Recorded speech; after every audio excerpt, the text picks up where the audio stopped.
안녕하십니까, 정인태입니다. 광신도들은 왜 감옥간 허경영에 아직도 미쳐 있는가?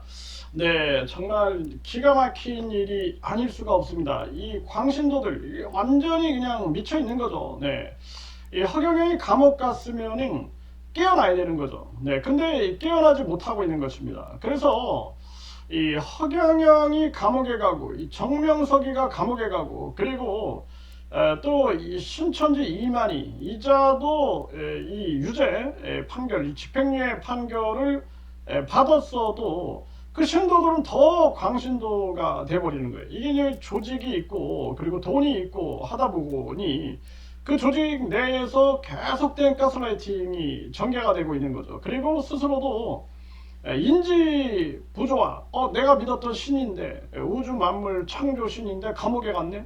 인지 부조화가 일어나는 거예요. 그럼 자기 합리화를 하는 거예요. 자기 합리화를 하는 겁니다. 그래서 이거 지금 시련 받고 계신 거야. 일부러 감옥에 들어가셔서 시련 받으시는 거야. 이렇게 스스로 그냥 자기 합리화를 시키는 겁니다. 합리화. 내가 그동안 투자한 시간이 얼만데, 내가 그동안 많은 사람들한테 비난받으면서도 이 허경영을 따라왔는데 이걸 다 버릴 수가 없는 거예요. 내가 투자한 그동안에 뭐 헌금부터 시작해가지고 거기서 뭐 대천사다 뭐 또 천사다 뭐 이런 칭호 받으면서 그걸 포기하지 못하는 거예요. 이미 돌아갈 사회에서는 냉철하게 따스하게 대해줄 수 있는 곳이 없는 거죠.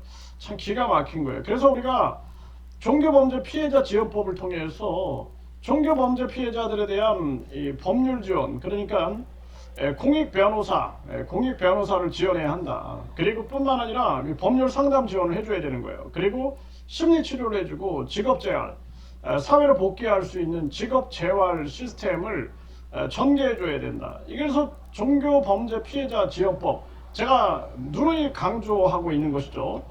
그래서 이제 허경영이를 비판하게 되면은 지금 이 허경영 신도들이 아주 미쳐서 날뛰고 있는 그러한 모습을 보여주고 있습니다. 정말 기가 막힌 거죠. 기가 막힌 거. 네, 기가 막힌 거예요. 그래서 이 지금 이렇게 보니까 이 허경영은 과거 이 박근혜 전 한나라당 대표와 결혼하기로 했다면서 거짓말을 했습니다. 박정희 비선, 이병철 양자 이런 황당한 거짓말도 해서 처벌을 받았습니다. 그런데 지금은 사람과 해달, 별을 만든 우주만물 창조선이라고 하면서 본인은 감옥에 있습니다. 신도의 소원 성취커녕 본인은 석방이 소원 성취인 것처럼 수십 명의 변호사를 선임해서 감옥에서 나오려고 안간힘을 쓰고 있습니다. 이자가 우주만물 창조신 재림예수 미륵부처 삼위일체 하나님이 맞습니까? 이제 여기에 대해서 제가 글을 썼더니 여기에 대해서 이렇게 썼어요. 네, 허경영 고발한 자 죽었는지 몰라요? 네, 명대로 살고 싶으면 자중하세요. 이렇게 썼어요. 자, 기가 막히죠. 그러니까 허경영을 고발하면 죽는다. 그러니까 이 자들이 아주 유사하죠. 슈카이브 김태강이도 자기 비판하면은 뭐 심정지로 죽는다, 뭐 갑자기 뭐 가족도 다 죽는다, 막 이런 얘기를 하는데 똑같잖아요. 이거 이 저주하는 이런 행태들. 네, 그리고 또 이 허경영 진실을 알게 될 때는 그를 음해하던 인간들이 땅을 치고 후회하게 될 것이다.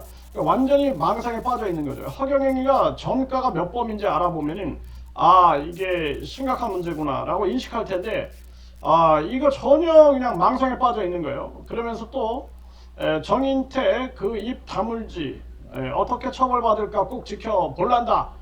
우주 황제 허경영 또 이렇게 썼어요. 참 기가 막히죠. 기가 막혀. 네, 그래서 이 자들이 완전히 정신줄을 놔버린 게 아니냐라는 생각을 안 할 수가 없다라는 거예요. 안 할 수가 없다. 그래서 이 대한민국의 이 광신도 맹신도들이 빠져나오질 못하는 거예요. 이게 이제 뭐냐 하면은 일단은 세뇌가 굉장히 무서운 거다. 세뇌에 빠져버리면은 그 집단에서 나오면은 큰일 날 것처럼 불안함을 느끼게 되는 거예요. 내가 뭐 죽는 건 아니냐. 내가 뭐 심각한 병에 걸리는 건 아니냐. 저도 예전에 이제 이 한 사이비 교주한테 빠져 있는 친구가 있어서 이 친구를 설득을 했어요. 네, 그랬더니 우리 목사님이 쥐야 죽어라 그러니까 다음날 쥐가 죽어 있었다는 거예요. 그러면서 자기가 저분을 벗어날 때 저분이 교통사고 나라 그러면은 교통사고 날 수 있다는 거예요. 그래서 불안해하는 거예요. 그러다가 이거 아닌데 저 사람 보니까 제대로 된 사람이 아닌데 그런데 마음이 불안한 상황에서 운전하다가 사고가 난 거예요. 야, 이거 저분이 맞구나. 저분이 진짜 그 하늘이 내린 그러한 세계 통일을 할 분이구나 이러면서 다시 또 갔다라는 거예요. 그러니까 그 친구도 벗어나지 못하는 거예요. 똑같아요, 수법들이. 그러니까 사람이 마음적으로 심리적으로 이 취약한 사람들이 많습니다, 이 대한민국에. 그래서 사이비 종교에 빠진다든지 또는 저 북한의 김일성이 김정일이 김정은이한테 빠진다든지 이런 사람들이 굉장히 많아요. 뭐 정명석이 저자가 그렇게 처벌을 받아서 지금 감옥에서 죽게 생겼음에도 불구하고 JMS는 뭐 지금 아주 문제 없지 않습니까? 문제 없이 돌아가는 거예요. 왜냐하면은 세뇌가 깊이 박혔고 그리고 그 집단 생활에 익숙함, 그 집단을 벗어나서는 생활할 수 없다라는 불안감이 또 있는 거예요. 그리고 인지 부조화.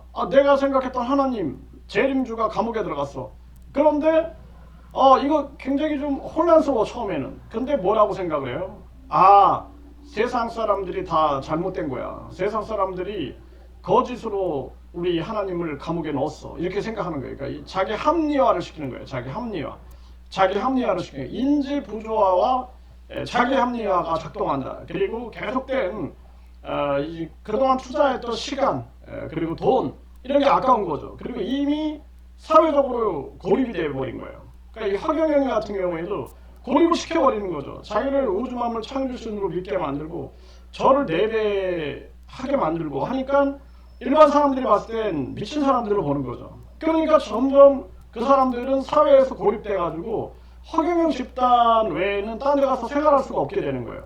그렇게 되면서 이 세뇌라는 게 얼마나 무서운가 우리가 다시금 생각을 안 할 수가 없는 거죠. 그래서 이 광신도들이 이 감옥 간 이 허경영에 대해서 아직도 미쳐 있는 거예요. 인지 부조화, 자기 합리화를 시키고 그리고 자기가 투자한 시간, 돈 이거에 대한 이 각종 그 보상 심리가 작동하고 이미 사회에서 고립됐다. 고립.